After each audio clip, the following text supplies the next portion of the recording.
So, ito naman po, no, after tayong magputol kanina rito sa sanga dito, no, inilipat natin yung minarkot natin na kalamansi. So, itong other branch niya, no, ang gagawin po naman natin ay gagawa ulit tayo ng, or magmamarkot muli tayo ng isang puno ng kalamansi. Kung saan yung sanga kanina na nanggaling, na inilipat natin, gagawin naman po natin ulit ay magmamarkot naman tayo po muli ng isang sanga. So, ayan po, ginuhitan ko na. So, ayan. Ganun lang po ang gagawin, no? 1 inch. Okay. 1 inch. Ayan. So, ayan, naguhitan ko na po kanina, no? So, tutuklapin lang po natin yan. Ito. Ayan. Tapos, ito po yung tinanggal natin. Kung mapapansin nyo, ito na po yung tinanggal natin na balat. Ano? Ang gagawin po natin dyan, kailangan po nung tanggalin natin yung cadmium, ano? Or yung parang membrane. No? Kaskasin po natin yan. Ayan. Kaskasin lang po maigi, no? Kasi po pag hindi natanggal po yung membrane, babalik po yung kanyang balat, no? So pag bumalik yung balat, hindi siya mag-uugat. Okay? Ayan. So 1 inch lang po, no? Is 1 inch ang babalatan.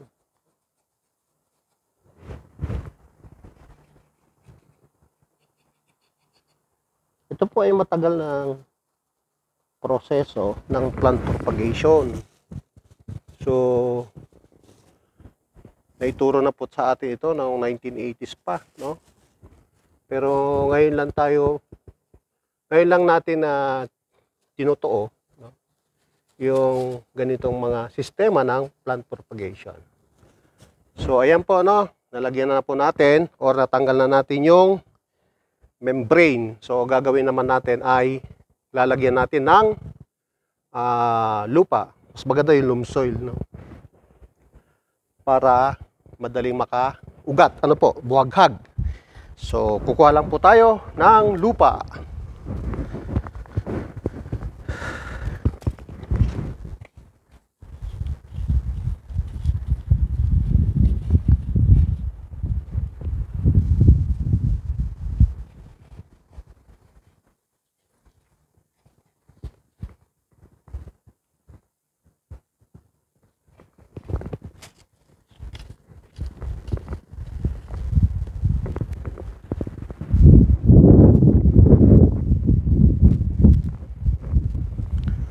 So, ito po yung ilalagay natin na lupa. Okay. So, ito pala may plastic na po, ano? Sasalo natin yung plastic. Ito po ay gawa-gawa lang natin. Ayan. So, dapat tinitreat tong ilalagay natin. Nga lang, wala po tayong mainit na tubig. So, ginawa natin, perform kagad tayo ng marketing. Ayan, yan, gaganunin nyo lang po. Ayan, gaganunin nyo lang natin. Saka natin itapal. Ayan, oh. Ayan. Okay. So, yung nilagay nating abang na plastic. Okay. Ayan, oh. So, ibig sabihin, nasa lupo ka agad ng plastic. Okay. So, iayos lang po natin, dapat even yung yung distribution po ng lupa. No? Doon sa puno or doon sa sanga. Ayan. Okay. So, ayan.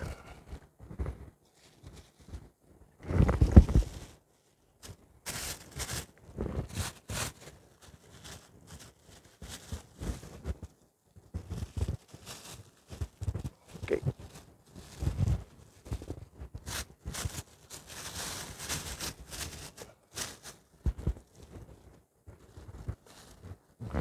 So, talian na lang po natin.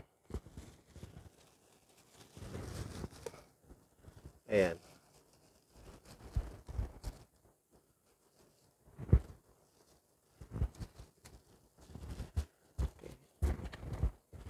So hindi tayo pa expert sa pagmamarkot, pero nakakagawa na po tayo, ano? At ika nga, sabi nga nila, practice makes perfect, no? Perfect, balistad. Ayan. Okay? Okay? Kailangan isentro lamang po yung tawag nito, yung lupa doon sa binalatan natin. Okay? So, kanya-kanya po tayong sistema o style na lang po, kung tayo po ay nagmamarkot. So, diskartehan na lang natin kung paano tayo makatipid, paano mapabilis yung ating proseso. Ayan. So, ano na lang natin to, yung excess. Okay. Ayan. So, yun na po. Yung ating yung markot naman na kalamansi. Okay. So, gagawin lang natin ay support lang natin yan.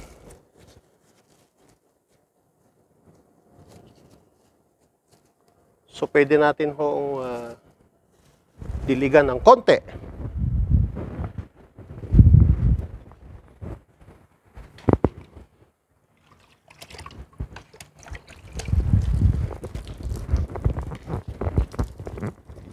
Ayun, diligan lang po natin ng konti.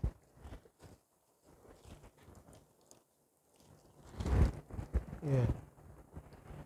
Anyway, meron naman pong dito, drain, no? May drain naman dito.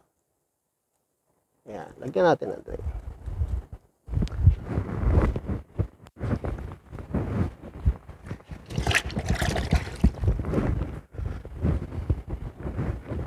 So, hanggang dito na lamang po muli.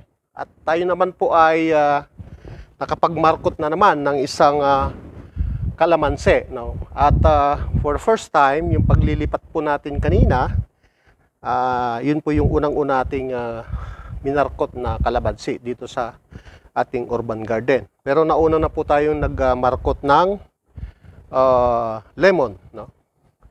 Yung minarkot natin na lemon ay markoted din po yun. Kagaya po nito na mga kalamansi, ito po ay binili natin, no, sa Marikina kay Miss Mika Manuel. Nabili natin po 2 piraso ito. Pero ngayon, tayo po ay nakapagmarkot na rin ng puno ng kalamansi doon sa binili nating kalamansi from Mika Manuel. So, maraming salamat po muli sa pagsubaybay sa aking mga video about urban gardening. And nawa po, huwag po kayong magsasawa sa panonood ng aking mga videos. And maraming salamat po. God bless everyone. Ang sabi ni Kuya G, tanim lang ng tanim para may aabangang anihin. Babu!